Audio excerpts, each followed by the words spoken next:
بسم الله الرحمن الرحيم واتل ما أوحي إليك من كتاب ربك لا مبدل لكلماته ولن تجد من دونه ملتحدا۔ شروع اللہ تعالیٰ کے نام سے جو بڑے مہربان نہایت رحم فرمانے والے ہیں۔ اے نبی جی تلاوت کیجئے جو کتاب آپ پر وحی کی گئی آپ کے رب کی طرف سے، اللہ کے فیصلے کو کوئی بدلنے والا نہیں۔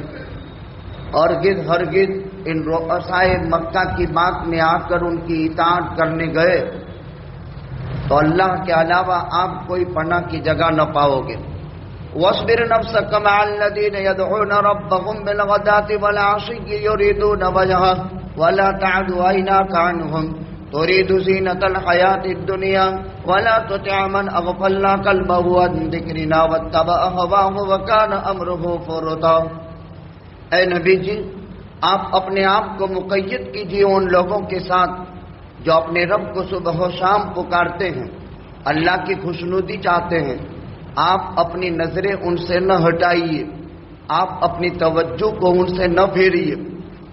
آپ دنیا کی زندگی کی رونق چاہتے ہیں اور آپ اطاعت نہ کیجیے، کہا نہ کریے ایسے لوگوں کا جن کے دل ہماری یاد سے غافل ہیں اور خواہشات کے پیچھے پڑے ہوئے ہیں اور ان کا معاملہ حد سے بڑھ چکا ہے۔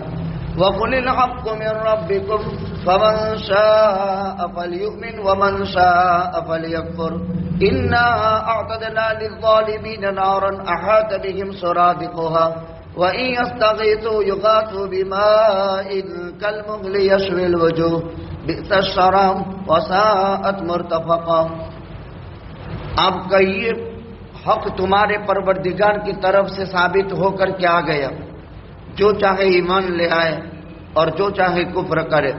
بے شک ہم نے کافروں کے لیے جہنم تیار کر رکھی ہے جس کا آگ کی کاناتوں نے احاطہ کیا ہے، اور اگر وہ جہنم میں پانی مانگیں گے تو تیل کی تلچھٹ کی طرح ان کو پانی پینے کے لیے دیا جائے گا جو ان کے چہروں کو جلا دے گا اور ان کے چہروں کو بھون کر کے رکھ دے گا۔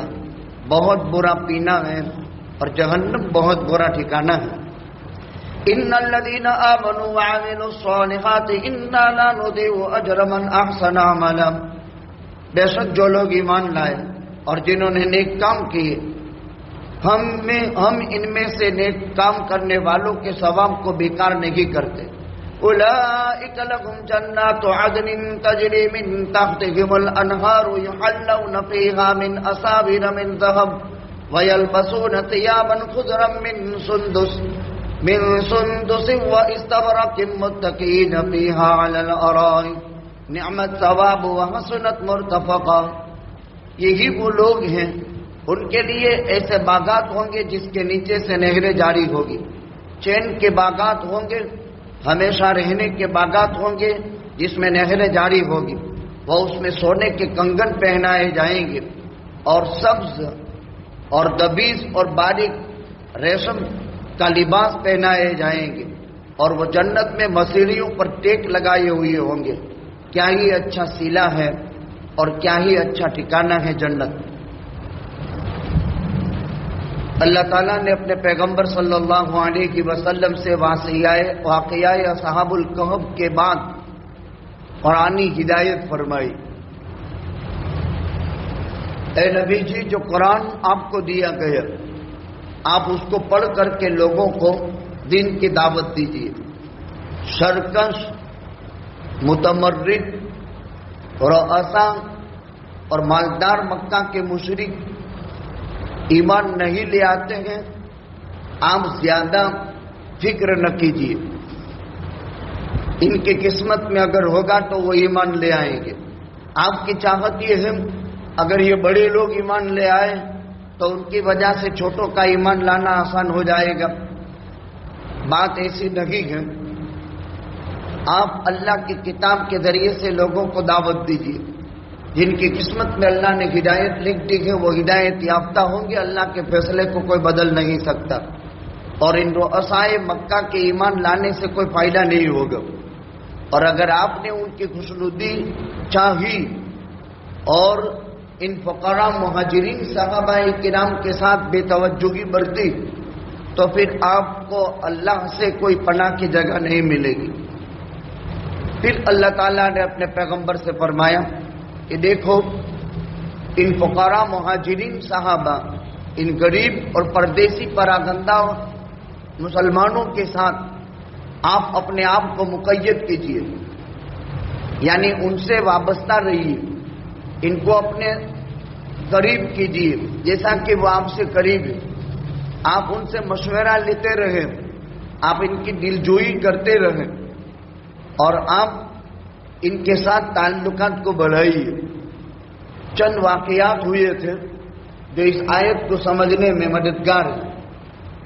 اللہ کے پیغمبر صلی اللہ علیہ وسلم کا جب زمانہ دعوت چلا، سیدنا ابو بکر صدیق مردوں میں، علی ابن ابی طالب بچوں میں، زید ابن حارثہ غلاموں میں، خدیجہ بنت خویلد ابن اسد عورتوں میں، یہ سب سے پہلے ایمان لانے والے چار ہیں، ابو بکر، علی، خدیجہ اور زید ابن حارثہ، اور ان چاروں میں بھی سب سے مقدم خدیجہ، پھر ابو بکر، پھر علی، پھر زید، یہ ترتیب ہے۔ جب یہ ایمان لے آئے، پھر حبشہ کے غلام بلال، صہیب کے، روم کے صہیب، فارس کے سلمان وغیرہم صحابہ کرام جو اجنبی مسافرت میں تھے، کوئی حبشہ سے، کوئی فارس سے، کوئی روم سے، ورنہ مکی تو یہ چار تھے جو پہلے ذکر کر دیے گئے۔ ان میں ابو بکر دوست ہے بچپن سے، خدیجہ محترم زوجہ محترمہ ہیں، علی چچیرا بھائی ہیں، زید ابن حارثہ غلام ہیں، مطلب نسبتیں چاروں کے ساتھ لگی ہوئی ہے۔ بلال رشتہ دار نہیں، عمار، صہیب، سلمان یہ سب پردیسی پراگندہ تھے۔ ہر وقت آقا سے بڑی محبت تھی، اطاعت کے جذبات تھے، اخلاص بہت بڑا ہوا تھا، لیکن خستہ حال تھے، غریب مسلمان تھے، پورے پہننے کے کپڑے نہیں تھے، معیشت کے اسباب بھی سب معطل تھے۔ ایک مرتبہ عیینہ ابن حصن الفزاری رؤسائے مکہ میں سے بہت مالدار تھا، آقا کے پاس آیا۔ حضرت سلمان فارسی اس وقت مجلس میں تشریف رکھتے، وہ خستہ حال تھے، فقیر غریب مسلمان تھے۔ یہ آیا اور اٹھ کر چلا گیا اور کہا کہ مجھے آپ کی باتوں کو سمجھنا تھا، آپ کے قرآن کو جاننا تھا، لیکن ایسے پراگندہ اور غریب لوگوں کے ساتھ بیٹھنا ہماری شان کے خلاف، اس لیے آپ ان کو مجلس سے ہٹاؤ تو ہم آپ کی مجلس میں بیٹھیں۔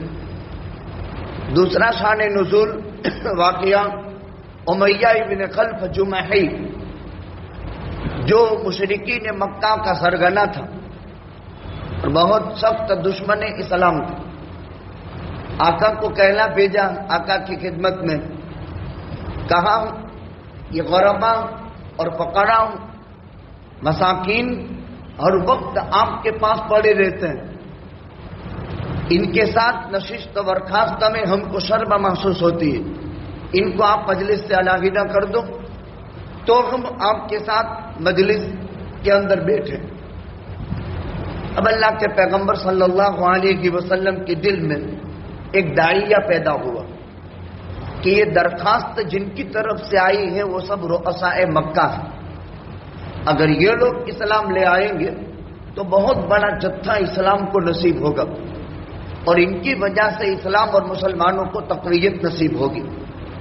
ایک اچھی چیز تھی، کوئی بری بات تو نہیں تھی، لیکن ان رؤسا مالدار اور مکہ کے چودھریوں کی شرارت تھی۔ وہ شرارت ان پراگندہ حقیقت میں اطاعت شعار اور مخلص صحابہ کرام کی اللہ کے نبی پر فدائیت ان سے برداشت نہیں ہوتی تھی، اور اللہ تو غیب جانتا ہے اس لیے اللہ سبحانہ و تعالیٰ نے اپنے نبی کو محبوبانہ تنبیہ نازل فرمائی اور حکم دیا وَاصْبِرْ نَفْسَكَ مَعَ الَّذِينَ، دیکھو ہرگز ان رؤسا اور متمرد اور شرکس مالداروں کی بات میں آپ ہرگز نہ آئیں. ان کو علیحدہ مجلس دینے کی ضرورت نہیں ہے. دین سب کے لیے یکساں ہے، اس میں مالدار اور غریب کا کوئی امتیاز نہیں. آپ کی بات قرآن کی سب کے لیے یکساں ہے، ان کو الگ مجلس دینے کی کوئی ضرورت نہیں. یہ تو ان کی سرکشی ہے، یہ تو ان کا تمرد ہے. ان کو استفادہ سے روکنے کے لیے ان غربا اور فقراء اور پردیسی آپ سے انتہائی محبت کرنے والے صحابہ کرام جو آپ سے لطف اندوز ہوتے ہیں اور جو ایمانی کیفیتوں میں ان کی ترقی ہوتی ہے اور ان کے دین میں جو ترقی ہو رہی ہے اس کو یہ روکنا چاہتے ہیں، اس لیے ایسے ہیلے بہانے بناتے ہیں. لہذا آپ اپنے آپ کو ان لوگوں کے ساتھ مقید کیجئے. اس کا مطلب ان کی نشست و برخاست آپ کے ساتھ ہو، آپ ان سے مشورہ لیتے رہیں، آپ اپنے کاموں میں ان کو شامل فرماتے رہیں، آپ ان سے مدد لیتے رہیں. کیوں؟ يَدْعُونَ رَبَّهُمْ بِالْغَدَاةِ وَالْعَشِيِّ. ان میں دو صفتیں ہیں، یہ اطاعت شعار ہے اور یہ ذاکرین کی جماعت ہے اور یہ مخلص ساتھی ہے آپ کی.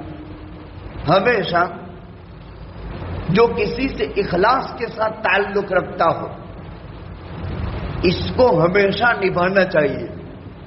جو اغراض کا تعلق ہو آدمی اس کو چھوڑ دے، لیکن کوئی غرض وابستہ نہ ہو اور خلوص دل کے ساتھ اگر کوئی آدمی کسی سے تعلق رکھے تو اس مخلص ساتھی کی قدر کرنی چاہیے.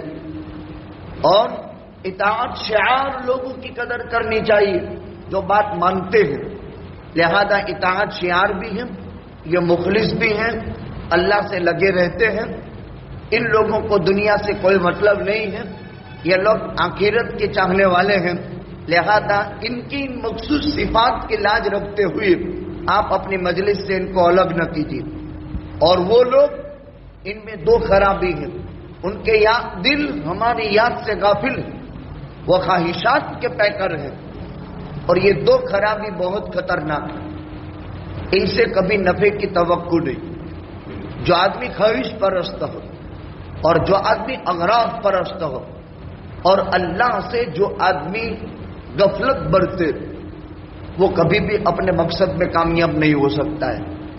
ظاہری طور پر کچھ مقاصد حاصل ہو جائیں لیکن جب تک اللہ سے وابستگی نہیں ہے اور جب تک اپنی خواہشات دین کے تابع نہیں بناتا ہے تب تک یہ انسان اپنی چاہتوں میں کامیاب نہیں ہوتا.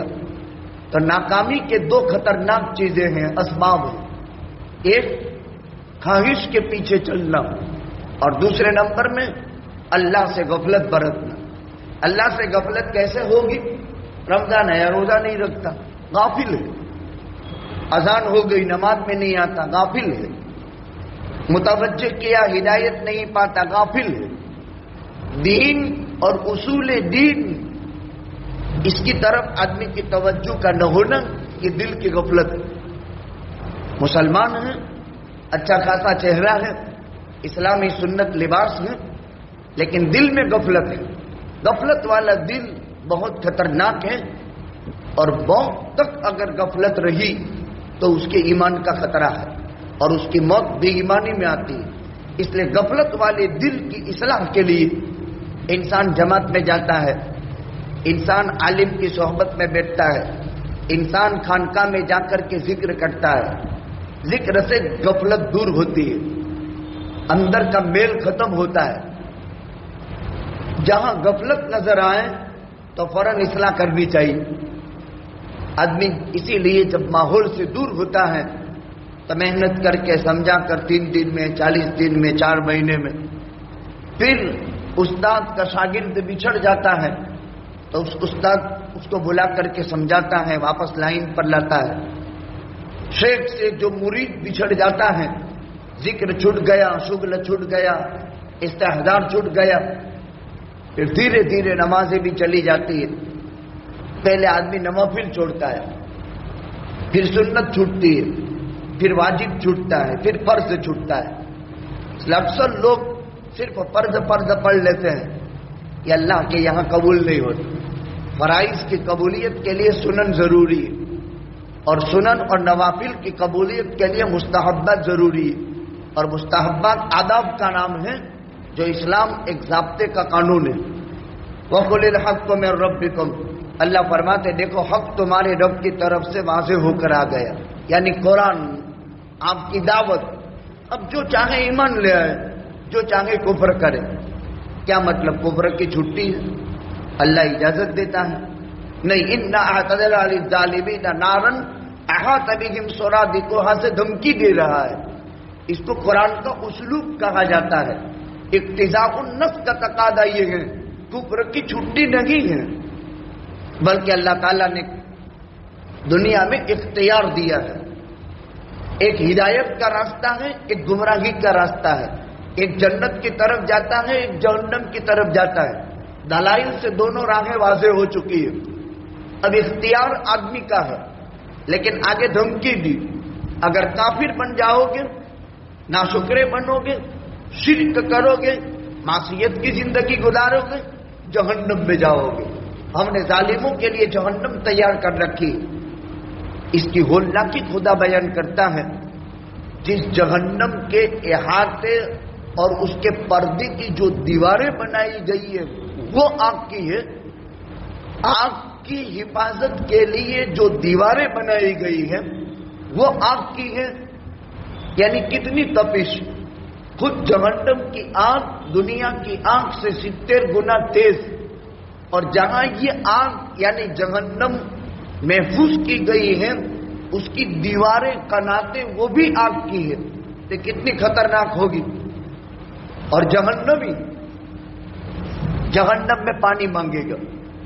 1000 برس گزر جائیں گے، پانی پانی پانی پانی پانی. 1000 برس. اگر دنیا کے 1000 ہو تو آسان ہو، اور اگر آخرت کا 1000 برس ہو تو وہاں کا ایک دن 50,000 برس کے برابر. تو 50,000 گنیا 1000 کر دینے کا. آخرت کا ایک دن 50,000 برس کے برابر. 50,000 سنۃ مما تعدون.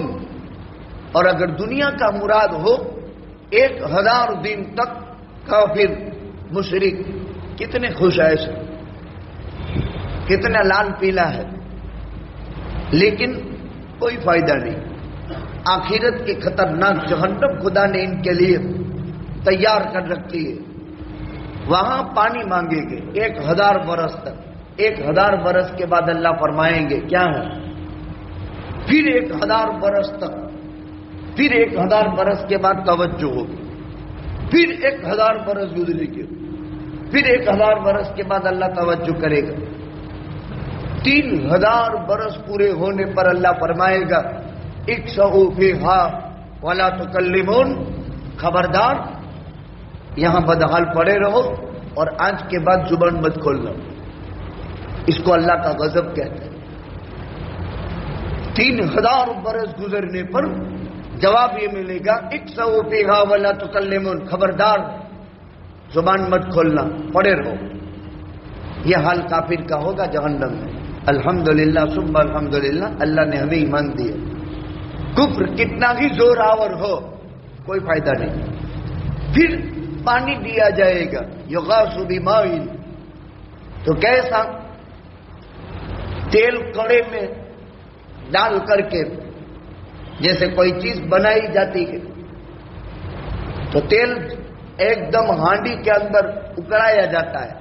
تو توے میں تیل اکاڑا جائے گا اور وہ پینے کے لیے دیا جائے گا. جہنمی پیاس کی شدت کے بارے میں اس کو پینے کی کوشش کرے گا. انتہائی خطرناک گرم. اور کیسا گرم ہوگا کہ ابھی اس کے منہ کے قریب نہیں پہنچا ہوگا، دور ہوگا وہ پانی. تو یہ پیشانی کی چمڑی اتر کر کے وہ پانی جو پینے کی چیز ہے اس میں جمع ہو جائے گی. اس سے اس کی خطرناکی کا اندازہ لگتا ہے. حالانکہ کھوپڑی کی چمڑی سب سے خطرناک ہے. دیگر اعضاء اور جوارے کی چمڑی اتارنا آسان، لیکن کھوپڑی کی چمڑی بہت پیوست ہوتی ہے، آٹومیٹک اتر کر کے اس مشروب کے اندر داخل ہو جائے گی، تو وہ کتنا خطرناک پینا ہوگا. اللہ حفاظت فرمائے. وساءت مرتفقہ، اور بہت برا ٹھکانہ ہے. ان الذین آمنوا وعملوا الصالحات، اللہ تعالیٰ کی یہ سنت ہے. جہاں کہیں کافر، مشرک، ظالم اور ان کے اعمال کفریہ شرکیہ بیان کیے ہیں، وہیں پر اور ان کا ٹھکانہ بیان کیے ہیں، وہیں پر اللہ تعالیٰ نے ایمان والوں کا حال بیان کیا. جو لوگ ایمان لائے، جنہوں نے نیک کام کیے، جیسے ہم الحمدللہ ایمان والے ہیں. ہم نے روزہ رکھا، نیک کام ہے. نماز پڑھا، نیک کام ہے.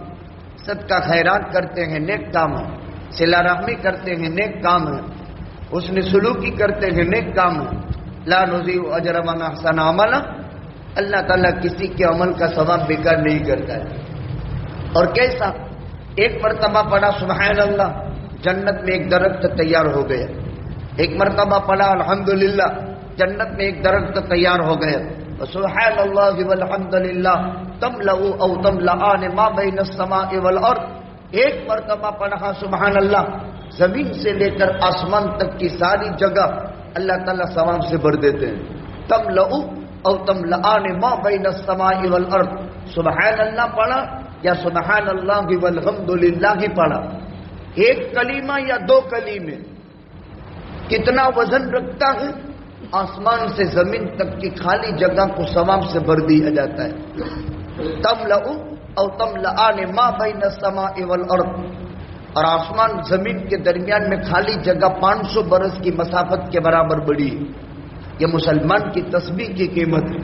تو نماز کی قیمت کتنی بڑی، روزے کی قیمت کتنی بڑھ کر. الصوم لی وانا اجزی بہ. ہر چیز کا بدلہ فرشتوں کے ہاتھ ثواب تقسیم ہوتا ہے. ابھی ہم نے جماعت کے ساتھ نماز پڑھی، فرشتے نے ہمارے نامہ عمل میں 25 نمازیں لکھ دی یا 27 نمازیں لکھ دی. یہ بات ہے.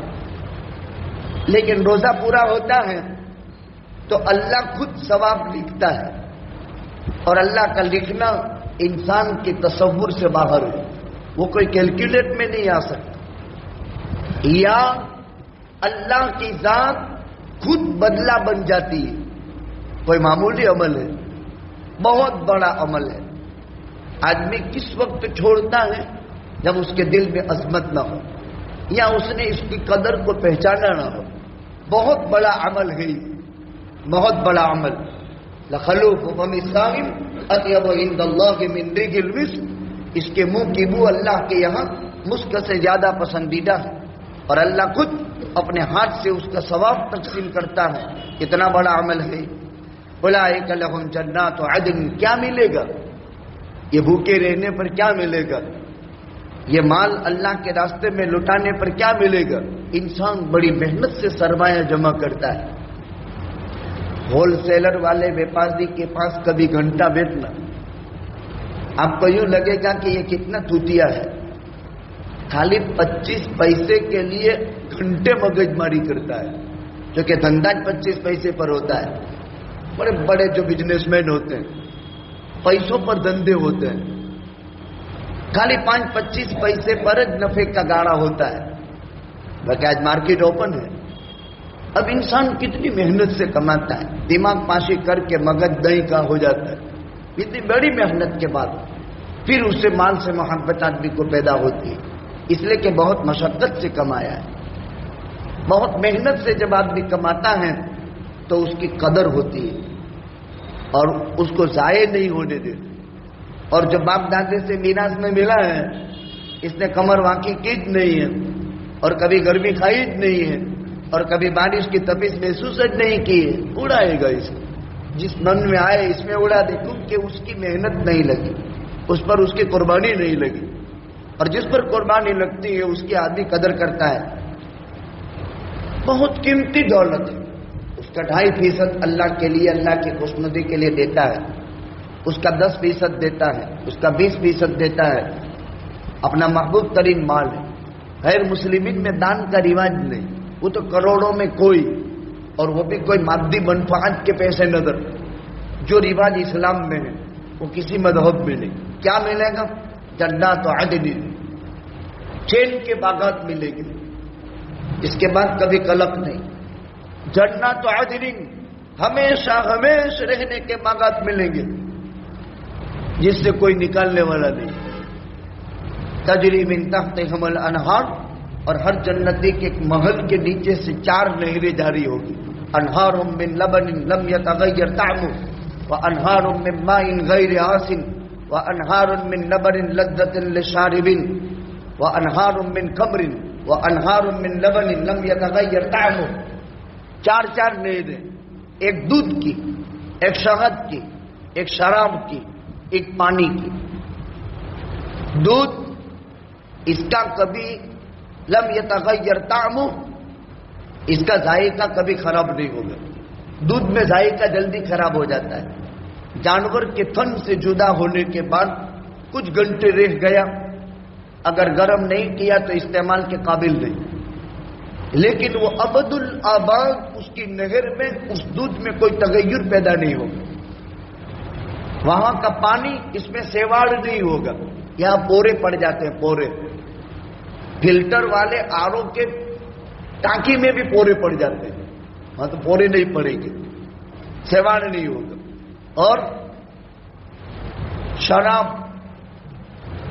دنیا کی شراب پی کر کے آدمی مدہوش اور بدحواس ہو جاتا ہے، وہ اللہ کے نور کی تجلی کیچ کرنے کی اس شراب میں طاقت پیدا ہوگی، جو دنیا کی غلیظ شراب سے وہ شراب طہور ہوگی، جو اللہ تعالیٰ جنتی کو عطا کرے گا۔ یحلون فیہا من اساور من ذہب ویلبسون ثیابا خضرا من سندس واستبرق۔ جنتی، جنت میں مرد سونے کے چوڑیاں پہنے گا، اساور من ذہب، سونے کی چوڑی پہنے گا، کنگن پہنے گا۔ کوئی یوں کہیں کہ لے یہ تو مرد ہو کر عورت ہو گئی، دنیا میں عورتیں چوڑیاں پہنتی ہیں، مرد تو نہ چوڑی پہنتا ہے۔ چلو مسلمان نہیں پہنتے ہیں، بھرواڑ تو پہنتے ہیں، وہ مرد ہے لیکن وہ کڑا پہنتا ہے، چوڑی۔ دنیا میں جب انسان دھرم بدل گیا، چیز بدل گئی۔ یہ عالم دنیا ہے، وہ عالم آخرت ہے۔ اس عالم کی چیز کو اس عالم کی چیز پر قیاس نہیں کر سکتے۔ جنتی ایک لقمہ لے گا اور اس میں 70 جنت کے درختوں کے ذائقے ہوں گے، ایک لقمے میں 70 پھل کے ذائقے ہوں گے۔ دنیا کا پھل کا، وہ جنت کا پھل کا کوئی تصور نہیں۔ وہاں جنتی سونے کا کنگن پہنے گا، چوڑی پہنے گا۔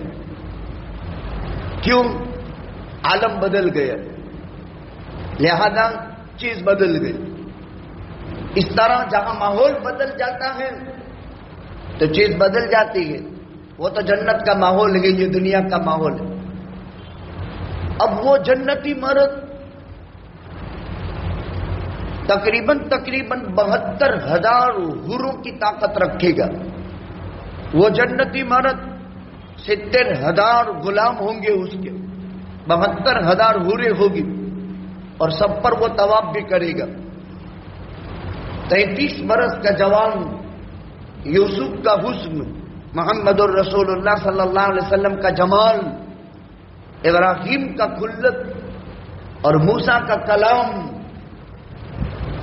10 نبیوں کی صفات کے ساتھ اللہ متصف کرے گا ہر جنتی، اور جنت میں داخل کرے گا۔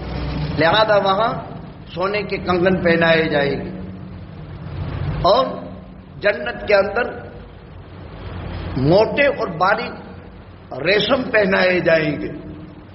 دنیا میں ریشم کا پہننا اور سونے کا پہننا مردوں کے لیے حرام ہے۔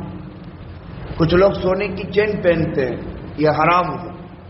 اور اگر کسی نے پہن بھی لیا سونے کی ویٹی، سونے کی چین،